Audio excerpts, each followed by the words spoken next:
شريك لك لبيك إن الحمد والنعمة لك والملك لا شريك لك لبيك. الحمد لله نحمده ونستعينه ونستغفره ونؤمن به ونتوكل عليه ونعوذ بالله من شرور أنفسنا ومن سيئات أعمالنا من يهده الله فلا مضل له ومن يضلله فلا هادي له وأشهد أن لا إله إلا الله وحده لا شريك له وأشهد أن سيدنا ومولانا محمدا عبده ورسوله أما بعد فأعوذ بالله من الشيطان الرجيم بسم الله الرحمن الرحيم والفجر وليال عشر والشفع والوتر والليل إذا يسر.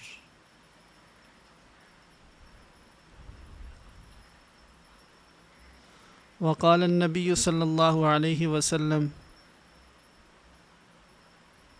ما من أيام العمل الصالح فيهن أحب إلى الله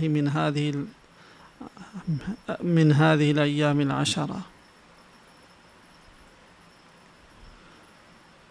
صدق رسوله النبي الكريم صدق الله العظيم وصدق رسوله النبي الأمي الكريم.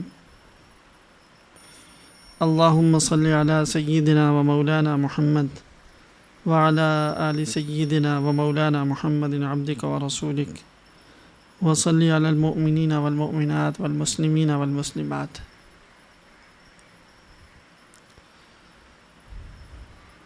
میرے نہایت ہی قابل احترام بزرگوں اور بھائیوں،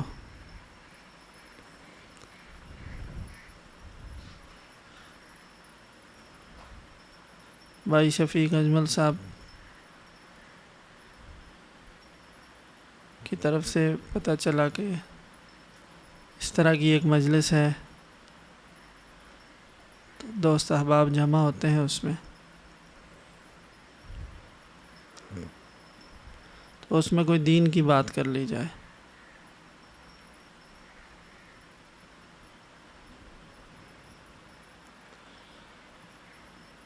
تو جب اپنی طرف نظر جاتی ہے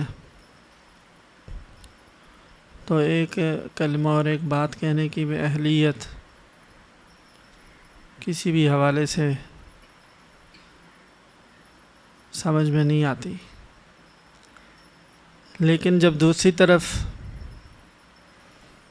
نبی کریم سرورت عالم صلی اللہ علیہ وسلم کا ارشاد، آپ کی تعلیم ساری امت کے لیے یہ نظر آتی ہے کہ دین کی دعوت کا کام کرے اور مسلمانوں کا ہر فرد دین کی دعوت کا کام کرے۔ فَلْيُبَلِّغُ الشَّاهِدُ الْغَائِبُ بَلِّغُوا عَنِّي وَلَوْ آيَةً نَظَّرَ اللَّهُ عَبْدًا سَمِعَ مَقَالَتِي فَوَعَاهَا ثُمَّ أَدَّاهَا كَمَا سَمِعَهَا فَرُبَّ حَامِلُ فِقْهٍ إِلَى مَنْ هُوَ أَفْقَهُ۔ یہ بہت ساری روایات ہیں جس میں یہ ارشاد فرمایا کہ جتنی بات معلوم ہو اپنے علم کی مقدار کے مطابق آگے بات پہنچائیں۔ تو یہ ایک طرح کا فریضہ بھی ہے، ذمہ داری ہے، اور اس کے ساتھ پوری دنیا میں باطل کی دعوتیں مختلف صورتوں میں بڑی طاقتور ہوتی جا رہی ہیں، اس کے مقابلے میں جو حق ہے اور اللہ کا دین ہے، اس دین کے نام لیوا جو لوگ ہیں، ہم اس میدان میں کوتاہی کے مرتکب ہو رہے ہیں۔ ظلم پھیل رہا ہے۔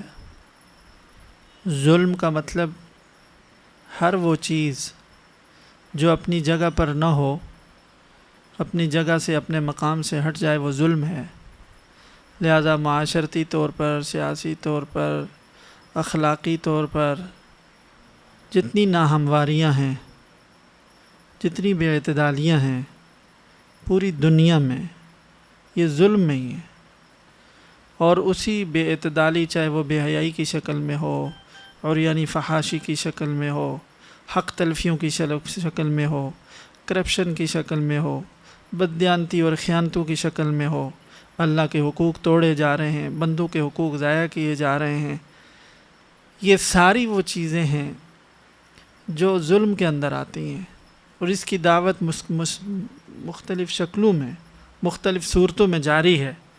اس کے مقابلے میں حق کی دعوت، اللہ کے دین کی دعوت، رحمت کی دعوت کہ دین سراسر رحمت ہے، اور رسول اللہ صلی اللہ علیہ وسلم کو اللہ تعالیٰ نے فرمایا وَمَا أَرْسَلْنَاكَ إِلَّا رَحْمَةً لِّلْعَالَمِينَ، آپ سارے جہانوں کے لیے رحمت ہے، آپ کا دین رحمت، آپ کا اٹھنا بیٹھنا، آپ کی ایک ایک ادا، آپ کی ایک ایک فکر، آپ کی ایک ایک چیز، ساری انسانیت، ساری کائنات کے لیے رحمت ہے۔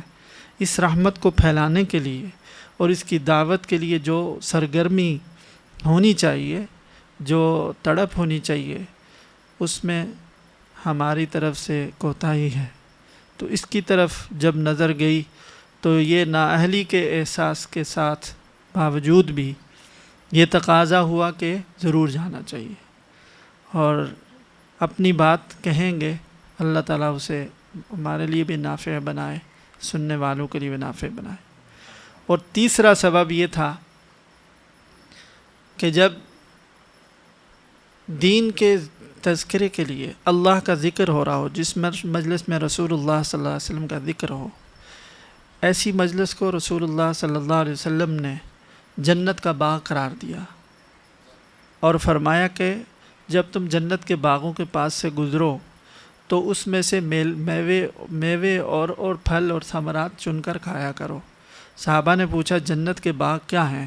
فرمایا ذکر کے حلقے، درس و تذکیر کے حلقے، یہ جنت کے باغ ہیں۔ تو جب کچھ اہل دل مخلصین جمع ہوتے ہیں کہ اللہ کی بات کریں گے، مذاکرہ کریں گے، تو اس سے کہنے والے کو بھی فائدہ ہوتا ہے، ان کے اخلاص کی برکت سے۔ اور جتنی دیر اس مجلس میں ہم بیٹھیں گے، انشاءاللہ وہ اللہ تعالیٰ کی اطاعت اور فرما برداری کی مجلس ہوگی، اور یہ ہمارے اعمال نامے میں یہ وقت لکھ دیا جائے گا اس طاعت میں گزرا ہے۔ انسان کی زندگی کے دن اور رات، جو پوری زندگی ہے، یہ صفحات حیات کہلاتے ہیں۔ پورا دن ایک صفحہ ہے، اس صفحے میں کیا کچھ بھرا ہم نے، صبح سے لے کر اب تک جو کچھ ہوا وہ گزر گیا۔ پیچھے پلٹ کر اگر ہم اس کو درست کرنا چاہیں اور کوئی چیز ڈالنے چاہیں، قیامت آ سکتی ہے، لیکن یہ نہیں ہو سکتا۔ اس صفحے میں اس وقت سے لے کر مغرب تک جو ہم بیٹھے ہیں یہاں، اس صفحے میں یہ طاعت لکھ دی گئی، اور یہ طاعت اور یہ نیکی کا کام اور اللہ کے رضا کا عمل ہمارے صفحے میں ثبت ہو جائے گا۔ تو اس لیے بھی خیال ہوا کہ چلنا چاہیے، اللہ تعالیٰ اخلاص بھی عطا فرمائے۔ اور کچھ باتیں عشرہ ذی الحجہ کے حوالے سے عرض کرنے کی کوشش کروں گا، وقت چونکہ مختصر ہے۔ ذی الحجہ کا جو یہ 10 دن ہیں، اس کے متعلق آپ سب ماشاءاللہ دین دار لوگ ہیں اور بہت زیادہ سن رکھا ہے، لیکن علم کی بات کو اگر 10 دفعہ بھی سنے آدمی، بلکہ یوں تک کہا کہ اگر 999 دفعہ ایک بات سنی ہو، 1000ویں دفعہ اگر وہ سنے تو بھی اس پہلی ہی شوق اور رغبت کی طرح سننی چاہیے۔ تو بے شک بہت صحیح باتیں مقرر بھی ہوں گی، لیکن مذاکرے سے انشاءاللہ تعالی ہمارا فائدہ بھی ہوگا۔ تو ذی الحجہ کا جو یہ 10 دن ہیں، دراصل یہ اللہ تعالیٰ کے دنوں میں جو اللہ نے پورے سال میں دن رکھے ہیں، تو فضیلت کے دنوں میں سے بہت سارے جو دن ہیں ان میں ان 10 دنوں کی بڑی خاص فضیلت ہے۔ قرآن کریم میں جو سورہ فجر کی میں نے ابتدائی آیات پڑھی ہیں، اس میں اللہ تعالیٰ نے قسم کھائی ہے 10 راتوں کی، والفجر ولیال عشر، قسم ہے فجر کی اور 10 راتوں کی۔ تمام مفسرین نے اور بڑی تعداد نے یہ اس بات کو لکھا ہے کہ ان 10 راتوں سے مراد ذی الحجہ کی 10 راتیں۔ اللہ تعالیٰ جب کسی چیز کی قسم کھاتے ہیں تو یہ اس چیز کی عظمت کی دلیل ہوتی ہے کہ اللہ کے ہاں کوئی چیز بہت زیادہ باعظمت ہوگی، بہت زیادہ قدر والی ہوگی، بہت مقام والی ہوگی تو اللہ اس کی قسم کھاتے ہیں. تو 10 راتوں کی قسم کھانا اس بات کی دلیل ہے کہ یہ 10 دن اور راتیں اللہ کے نزدیک ان کا بہت اونچا مقام ہے، بہت خصوصی کوئی مقام اور عظمت ہے اس میں. اور ظاہر ہے کہ ان 10 راتوں کا یا 10 دنوں کا مقام پھر رسول اللہ صلی اللہ علیہ وسلم نے بھی بتایا. یہ 10 دنوں کے اندر 2 بہت بڑے عمل ہوتے ہیں ان 10 دنوں میں. ایک تو حج کا عمل ہوتا ہے 8 سے لے کر 13 تک انہی 10 دنوں میں، اور دوسرا عمل قربانی کا ہوتا ہے. یہ تو ہیں ہی، اور یہ ایسے 2 عمل ہیں پورے سال میں یہ کسی دوسرے وقت میں نہیں ہو سکتے.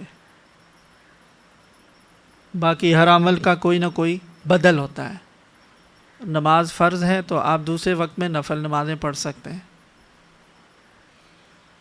زکوٰۃ فرض ہے تو دوسرے وقت میں صدقہ نفلی صدقہ دے سکتے ہیں. سارے اعمال میں یہ، لیکن نفلی حج انہی 10 دنوں میں ہوگا. وہ سال کے باقی دنوں میں نفلی حج نہیں ہو سکتا. قربانی بھی اگر آپ نفلی کرنا چاہیں یا آپ پر واجب ہے تو وہ انہی 10 دنوں میں سے 10ویں دن 11ویں 12ویں 3 دنوں میں ہوگا. سال کے بقیہ دنوں میں نفلی قربانی نہیں ہو سکتی، وہ انہی دنوں میں خاص ہے. تو یہ ایک تو یہ ہے. اس کے علاوہ بھی نبی کریم صلی اللہ علیہ وسلم نے فرمایا، جیسے میں نے حدیث پڑھی، کہ اللہ تعالیٰ کو سب سے زیادہ ما من ایام العمل الصالح فیہن احب الی اللہ، کوئی بھی دن ایسا نہیں ہے سارے سال کے دنوں میں کہ اللہ تعالیٰ کے ہاں اس دن میں یا ان دنوں میں کوئی بھی نیکی کا عمل اتنا زیادہ پسند ہو جتنا کہ ان 10 دنوں میں. یہ فرمایا نبی کریم صلی اللہ علیہ وسلم. صحابہ نے پوچھا، چونکہ رسول اللہ صلی اللہ علیہ وسلم کا زمانہ تھا، اس وقت کوئی بھی عمل نہیں ہے، شرعی جہاد بھی تھا. پوچھا آپ نے فرمایا والجہاد فی سبیل اللہ. صحابہ نے پوچھا، فرمایا والجہاد فی سبیل اللہ. جہاد فی سبیل اللہ بھی اس کے ان 10 دنوں کے اعمال کے مقابلے میں نہیں ہے. ان 10 دنوں میں دوسری حدیث میں ارشاد فرمایا رسول اللہ صلی اللہ علیہ وسلم نے، حضرت ابو ہریرہ رضی اللہ تعالیٰ عنہ سے روایت ہے. یہ پہلی جو میں نے پڑھی ہے بخاری شریف کی، حضرت ام سلمہ رضی اللہ تعالیٰ عنہ سے. حضرت ابو ہریرہ رضی اللہ تعالیٰ عنہ کی روایت ہے کہ رسول اللہ صلی اللہ علیہ وسلم نے فرمایا کہ ان 10 دنوں میں جو بھی آدمی عبادت کرنا چاہے اس سے افضل دن اور نہیں ہے. اور ان دنوں کا روزہ ایسے ہے جیسے سال بھر کا روزہ، اور رات کا قیام ایسے ہے جیسے لیلۃ القدر کا قیام. یہ ہے ان 10 دنوں کے اللہ کے ہاں اس سے مقام معلوم ہو رہا ہے. یہ 10 دن ہیں، اور انہی 10 دنوں میں قربانی بھی رکھی، انہی 10 دنوں میں اللہ نے حج بھی رکھا. دراصل رمضان کے بعد یہ ترتیب چلی آ رہی ہے. رمضان ہے، اس کے بعد پھر حج شروع ہو گئے. حج کی فضیلت کی بھی وجہ ہے.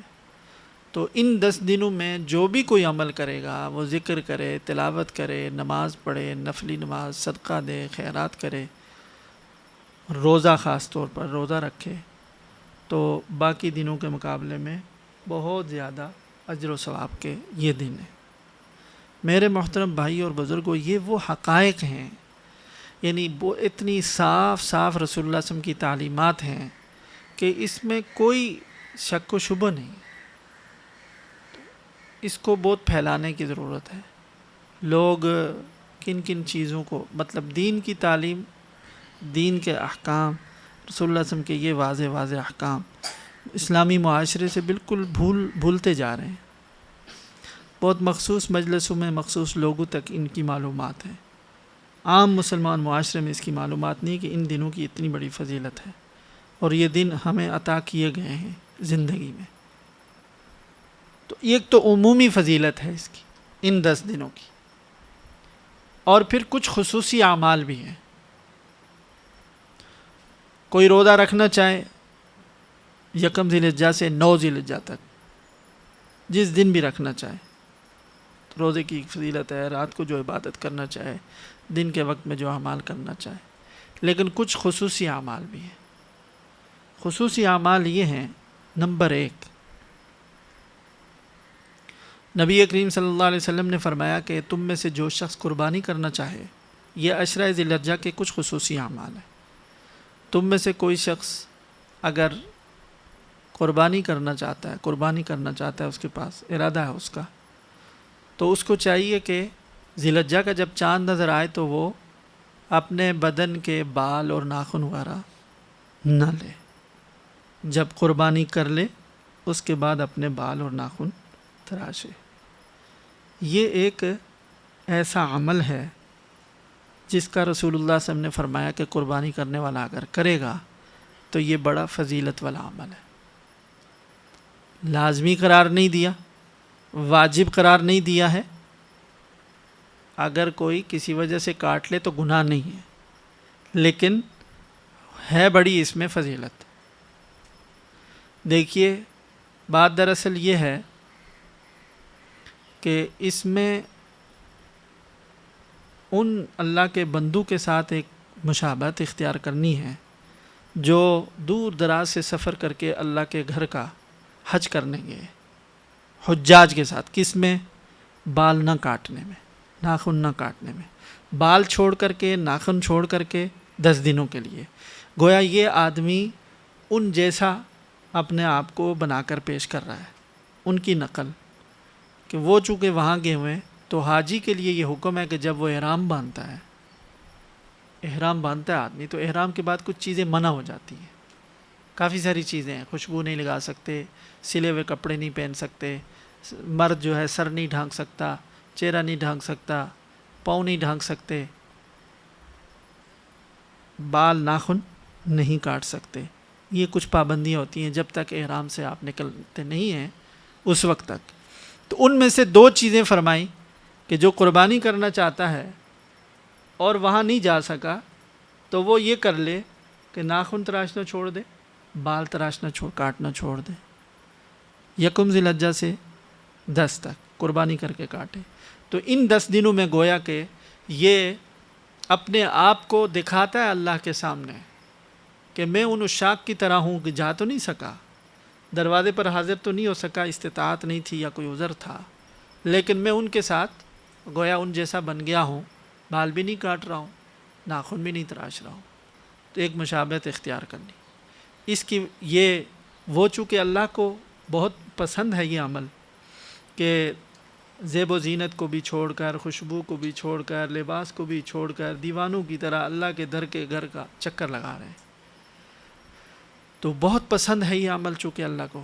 تو ان جیسا کوئی آدمی اپنے گھر دور دراز وطن میں بھی بیٹھ کر صرف اتنی سی چیز، زیادہ نہیں، سلے ہوئے کپڑے کا نہیں فرمایا کہ نہ پہنو، نہیں بھائی اتنا کر لو، تو یہ بھی اللہ کو دکھانے کے لیے کہ میں بھی ان دیوانوں میں شامل ہوں، اگرچہ وقت اور حالات کی جبر نے مجھے وہاں پہنچنے نہیں دیا، لیکن میرا دل وہاں ہے، میں اپنے روحانی طور پر وہاں ہوں۔ اس مشابہت اختیار کرنے کے لیے فرمایا جو قربانی کرنا چاہتا ہے تو وہ اس طرح کرے، اور مستحب ہے، ضروری نہیں ہے۔ اس کی بڑی تاثیر ہوتی ہے، کسی کی نقل کرنا، کسی کی مشابہت اختیار کرنا، ایک تو یہ محبت کی انداز بھی ہے، تو اللہ تعالیٰ جب دیکھیں گے کہ میری محبت میں، میری گھر کی یاد میں یہ کر سکتا تھا، اس نے یہی کیا، تو جب اللہ یہ دیکھیں گے تو اللہ کو یہ عمل پسند آئے تو بلا بھی لیں، سب کچھ کر لیں، اللہ کے لیے کیا مشکل ہے۔ اور ویسے بھی یہ ہر عمل کی ایک نہ ایک تاثیر ہوتی ہے۔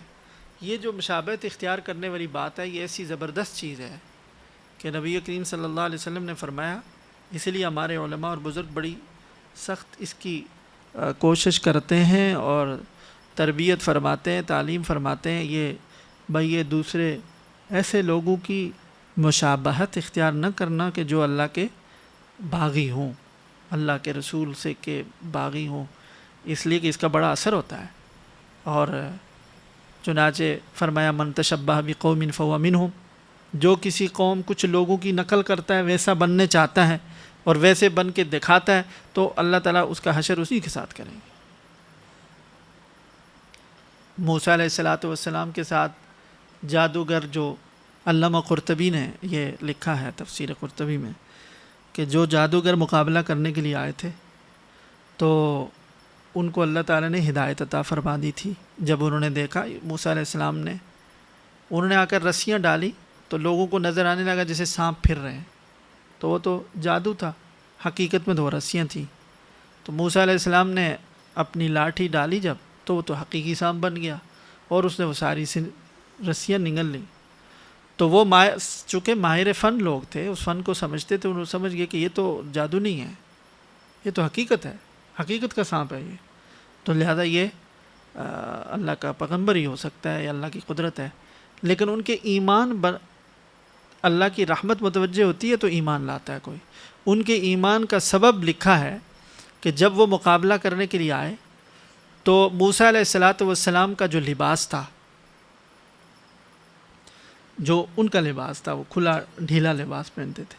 وہ جادوگر بھی ویسا ہی لباس پہن کر آئے کہ جیسے یہ ہوتا ہے کہ جب دو آدمی مقابلہ کر رہے ہیں تو جیسے اس کا لباس ہے ویسے ہم بھی ایک جیسا لباس پہن کر جائیں باقی لوگوں سے تاکہ ممتاز ہوں. تو موسیٰ علیہ السلام جیسا لباس پہن کر مقابلے کے لیے آئے موسیٰ علیہ السلام کو شکست دینے کے لیے، اللہ کے سچے پیغمبر کو. تو علامہ قرطبی رحمۃ اللہ علیہ نے لکھا ہے کہ جب انہوں نے لباس پہن کر اللہ کے رسول کی مشابہت اختیار کی تو اللہ کی رحمت اس پر بھی متوجہ ہو گئی. دل سے نہیں مان رہے تھے، صرف مشابہت اختیار کی. ان چیزوں میں اللہ نے بڑا اثر رکھا ہوا ہے.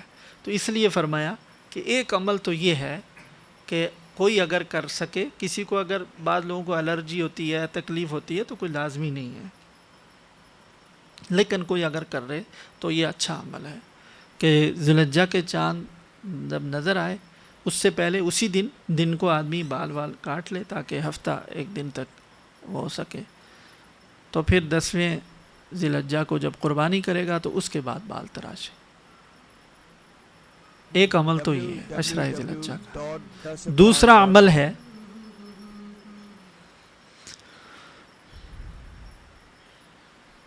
نویں ذی الحجہ کا روزہ. ویسے تو پورے 10 یعنی 9 دن جس دن بھی روزہ رکھیں، لیکن 9 ذی الحجہ جس کو عرفہ کا دن کہتے ہیں اس کے روزے کی خصوصی طور پر رسول اللہ صلی اللہ علیہ وسلم نے ترغیب عطا اور فرمایا کہ جو عرفے کا دن کا روزہ رکھتا ہے اس کے گزشتہ 1 سال کے گناہ بھی معاف ہو جاتے ہیں اور آئندہ 1 سال کے گناہ بھی معاف ہو جاتے ہیں. عرفہ کے دن کا ایک دن کا روزہ ہے، یہ اللہ تعالیٰ کو بہت زیادہ پسند ہے. تیسرا عمل جو ہے وہ ان 10 دنوں میں خاص ہے، وہ ہے 9 ذی الحجہ کی فجر سے لے کر 13 ذی الحجہ کی عصر تک تکبیرات تشریق ہر فرض نماز کے بعد کہنا.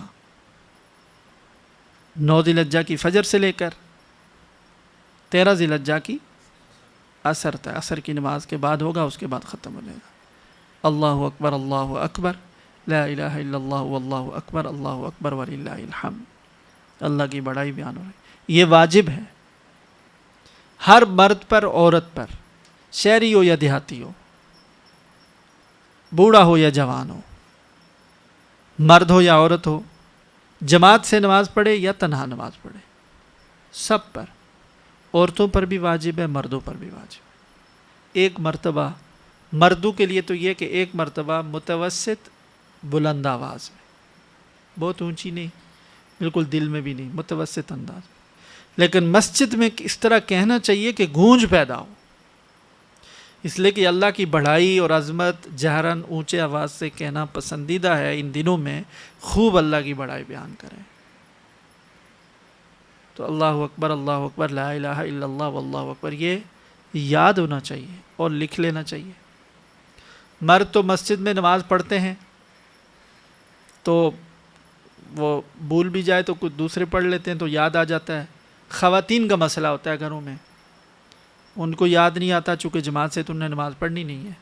تو اس کا بہترین طریقہ ہمارے بزرگوں نے یہ فرمایا کہ گھر میں جس جگہ نماز پڑھیں تو وہاں سامنے یہ 9 ذی الحجہ سے پہلے ہی ایک بڑے کاغذ پر لکھ کر سامنے دیوار یا کسی جگہ پر لگا لیں یہ تکبیر، خواتین جس کمرے میں نماز پڑھتی ہیں، تاکہ نماز پڑھتے ہی سلام پھیر کر تو ان کو یاد ہو کے سامنے لکھا ہوا ہے وہ اس کو پڑھ لیں. وہ بلند آواز سے نہ پڑھیں، آہستہ پڑھیں. تو یہ تیسرا عمل ہے جو ان 10 دنوں کا خصوصی عمل ہے، تکبیرات تشریق. اس کی جو کچھ فضیلت ہے اور جو کچھ ہے وہ تو اللہ تعالیٰ اس کا اجر بھی عطا فرمائیں گے، ہمیں یہ ہے کہ یہ کریں۔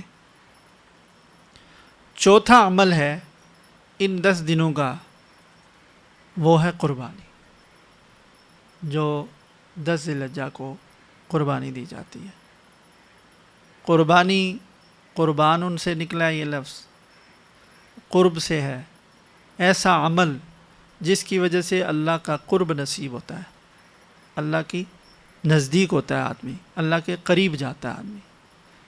تو یہ قربانی جو ہے یہ چوتھا بڑا عمل ہے جو 10 ذی الحجہ کو مسلمانوں کے اوپر، ان لوگوں پر جو صاحب استطاعت ہوں، صاحب نصاب ہوں، واجب ہے۔ صاحب نصاب یعنی جس کے پاس 52.5 تولہ چاندی کی مالیت کے برابر نقد رقم ہو، یا سونا چاندی اتنی مالیت کا ہو، خود چاندی ہو یا سونا ہو، یا مال تجارت ہو، یا ضرورت سے زائد سامان ہو، ان سب کی مجموعی قیمت اگر 52.5 تولہ چاندی کی قیمت کے برابر، مالیت کے برابر پہنچتی ہے، اور اتنی کسی کے پاس مالیت ہے تو اس پر قربانی واجب ہے، جو تقریباً 45-50 ہزار کے درمیان ہے۔ 45-50 ہزار، 52.5 تولہ چاندی کی قیمت اس وقت۔ تو مطلب یہ ہوا، فرض کریں 50 ہزار کر لیں، صحیح قیمت تو معلوم نہیں، پوچھا جا سکتا ہے۔ 50 ہزار مالیت کے کسی کے پاس زیورات ہیں، عورت کے پاس، تو اس پر قربانی واجب ہے، بشرطے کہ اتنا قرضہ نہ ہو کہ اگر وہ قرضہ نکالیں تو 50 ہزار کی مالیت کی بھی یہ مالک نہ رہے، قرضہ نہ ہو، کسی کا دینا نہ ہو۔ تو زیورات والی خواتین کے اوپر بھی ہوتا ہے، ایسے مردوں پر بھی ہوتا ہے جن کے پاس اتنی مالیت ہو۔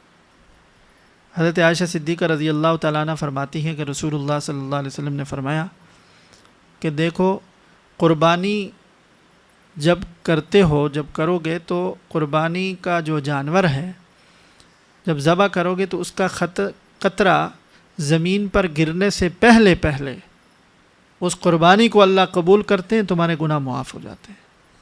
الا فطیبوا بها نفسا، پھر فرمایا کہ دیکھو اس عمل کو خوش دلی سے کرو، اس عمل کو خوش دلی سے کریں۔ تو قربانی جو ہے، دوسری حدیث میں رسول اللہ صلی اللہ علیہ وسلم نے فرمایا کہ قربانی کے جانور کے جتنے بال ہیں ان سب کے بالوں کی بقدر اس کو اجر ملتا ہے، قربانی کرنے والے کو۔ اور اللہ تعالیٰ کو یہ عمل ان دنوں میں سب سے زیادہ پسند ہے، قربانی کا عمل۔ کتنے لوگ ہیں جو رقمیں ضائع کر دیتے ہیں ادھر ادھر، اور قربانی کی طرف توجہ نہیں ہوتی۔ لوگ کہتے ہیں کہ کراچی میں قربانی بہت ہوتی ہے، صحیح ہے ملک کے دوسرے حصوں کے مقابلے میں، لیکن بہت بڑی تعداد لوگ ہیں جو نہیں بھی کرتے، جو کرنے کی طاقت رکھتے ہیں، اس لیے کہ اس کی اہمیت نہیں ہے۔ بہت سارے لوگوں کو تو یہ ہے کہ جی غریبوں کی مدد کر لی جائے نقد رقم کے ساتھ، اور ہمارے پاس ایسے کچھ لوگ ہیں ہم ان کی مدد کر دیں، تو قربانی کے جانور پر خرچ کرنے کے بجائے غریبوں کی مدد کر لو، تو یہ زیادہ ثواب کی بات ہے۔ شیطان جب کسی نیک عمل سے ہٹانا چاہتا ہے تو اس کے کئی ہیلے اور حربے ہوتے ہیں۔ ان میں سے ایک تو یہ ہے کہ پہلے کرنا ہی نہ دیں، لیکن جب کسی کو دیکھتا ہے کہ کرنا چاہتا ہے کہ یہ بالکل نیکی سے نہیں ہٹے گا تو اصل عمل سے ہٹا کر کسی دوسرے کی طرف توجہ دلائے گا کہ یہ زیادہ فائدے کی بات ہے۔ تو لوگ دھوکے میں ہیں۔ اللہ تعالیٰ نے ہی غریبوں پر خرچ کرنے کے احکام نازل فرمائے، اللہ کے رسول نے ہی یہ تعلیمات دی ہیں، اسی اللہ اور اسی رسول نے یہ فرمایا کہ اس وقت قربانی کریں۔ دو چیزیں الگ الگ ہیں۔ قربانی تو صرف اس دن ہی ہوگی. جیسے میں عرض کیا کہ قربانی کا عمل ایسا ہے کہ یہ نفلی قربانی نہیں ہو سکتی دوسرے دنوں میں. اور ہر عمل کی ایک خاص تاثیر ہوتی ہے. اللہ تعالیٰ چاہتے ہیں کہ یہ اعمال ہم سے صادر ہوں اور ان کے پیچھے جو اللہ تعالیٰ نے اثر رکھا ہوا ہے طبعی اور فطری طور پر اس کا اثر ظاہر ہو. دیکھیں کھانا کھانے سے بھوک مٹتی ہے، پانی پینے سے پیاس بجھتی ہے، تو اللہ تعالیٰ نے پانی کے اندر یہ تاثیر رکھی ہے. بغیر پانی کے بھی اللہ پیاس بجھا سکتے ہیں. اور پانی کے بجائے کوئی آدمی وہ گرم چیز کھائے اور کہے میری پیاس بجھ جائے، اس سے نہیں بجھتی، پانی سے بجھتی ہے. کیوں؟ اللہ نے اس میں اثر رکھا، اس میں نہیں رکھا. انسانوں کی غذا اور خوراک الگ ہے، حیوانوں کی الگ ہے. حیوانوں کی انسانوں کو کھلائیں صرف پیٹ بھرنے سے بھوک نہیں ختم ہوتی. معلوم ہوتا ہے جو مطلوبہ غذا ہے وہ کھانے سے ہی صحت. اسی طرح ہر عمل کا اللہ تعالیٰ نے ایک نتیجہ اور ایک اثر رکھا ہوا ہے. یہ تو مادی اعمال اور مادی چیزیں میں نے بتائی ہیں، یہی چیز روحانی اعمال میں بھی ہے. قربانی اللہ کی رضا کے لیے خون بہانا یہ ایک عمل ہے. غریبوں کو کھانا کھلانا یا ان کو پیسے دے دینا بے شک وہ ایک اور عمل ہے. اس کی تاثیر اور ہے، اس کی تاثیر اور ہے، اس کے اثرات اور مرتب ہوں گے دنیا میں آخرت میں، اس کے اثرات اور ہیں. اللہ تعالیٰ چاہتے ہیں کہ وہ عمل تم بے شک کرو، لیکن یہ کرو اس کی وجہ سے اس کو معطل مت کریں، اس سے محرومی اختیار نہ کریں. یہ غلط شیطان نے پٹی پڑھا دی کہ جی قربا اتنے لوگوں اتنے جانوروں کو ذبح کرنے کی کیا ضرورت ہے اور اتنا غریبوں میں تقسیم کرنا چاہیے. تو ایک سال قربانی بند ہو جائے گی، اس کے بعد قربانی بھی نہیں ہے تو یہ غریبوں میں تقسیم کرنے والی بات بھی ختم ہو جائے گی. یہ جب تک یہ عمل نظر آ رہا ہے اس لیے لوگوں کو اشکال ہوتا رہتا ہے. تو سب سے یہ جو اللہ تعالیٰ کے نزدیک 10 ذی الحجہ کو جو مقبول ترین عمل ہے وہ قربانی ہے. اور رسول اللہ صلی اللہ علیہ وسلم نے فرمایا کہ خون کا جب قطرہ زمین پر گرتا ہے اس سے پہلے اللہ تعالیٰ اس عمل کو قبول فرما دیتے ہیں اور مغفرت فرما دیتے ہیں قربانی کرنے والے شخص کی. قرآن کریم میں اسی قربانی اور اس طرح کی چیزوں کو بیان کرتے ہوئے فرمایا کہ لن ینال اللہ لحومها ولا دماءها ولکن ینالہ التقوی. لن ینال اللہ لحومها ولا دماؤها ولکن ینالہ التقوی منکم.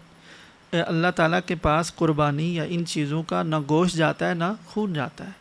اللہ تعالیٰ تمہارے دلوں کو دیکھتے ہیں، دل کے تقوی پہنچتا ہے ان تک. یعنی اخلاص کے ساتھ جو عمل کریں گے اس اخلاص کے یہ بس اللہ کو پسند ہے، اللہ کو یہ پہنچتا ہے.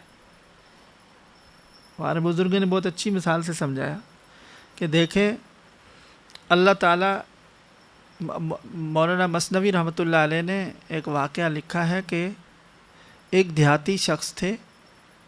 تو وہ پہلے زمانے کی جب بڑے مقتدر بادشاہ ہوا کرتے تھے، لوگ ان سے ملاقات کے لیے جاتے تھے اور ساتھ کوئی تحفہ کوئی ہدیہ نذرانہ پیش کرنے کے لیے بھی لے جاتے تھے.